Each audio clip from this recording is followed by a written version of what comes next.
Hey Mike, wasn't that Patterson-Gimlin film actually proven to be a hoax and deathbed confession or something like that? There's a story that's been going around for the last 4 years or so, that there was a deathbed confession, that one of the people that was a party in the making of the film admitted on his deathbed that it was a hoax and that it was his wife that was in the costume. I hear this all the time. People come in the museum and they'll say, "Isn't that what happened?" Well, no, that's not what happened. What happened is a man named Ray Wallace, who was a contractor that spent time in Northern California and in Washington, various parts of the Pacific Northwest, in the late 50s, doing contract work, who was a prankster.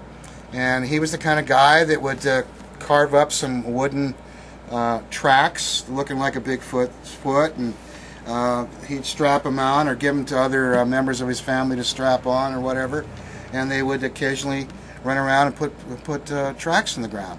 And they worked on a logging event that took place in 1958 up in the Trinity Alps, where the word Bigfoot got attached to the phenomena for the first time.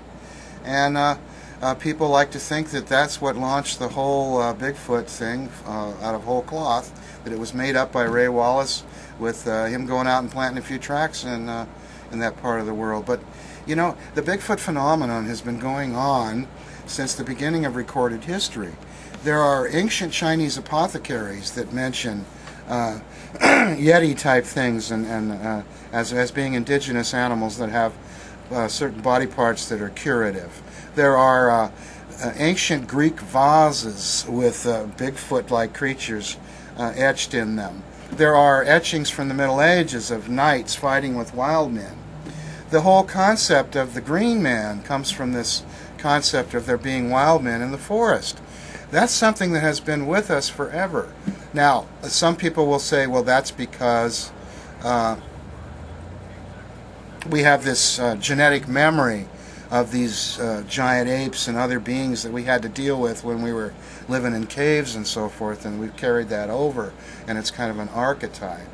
But that's not the case. You know, I've forgotten the original question. Oh, the deathbed.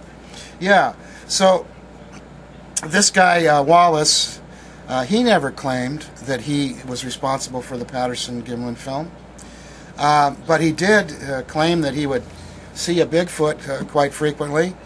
He at one time claimed that he would see one on his way to work in the morning, and he would toss an apple to it out the window. This kind of thing. And he would make plaster casts of these indentations he'd create with his carved feet, and he would sell them to tourists. He had a little Bigfoot thing he set up next to the road at one time.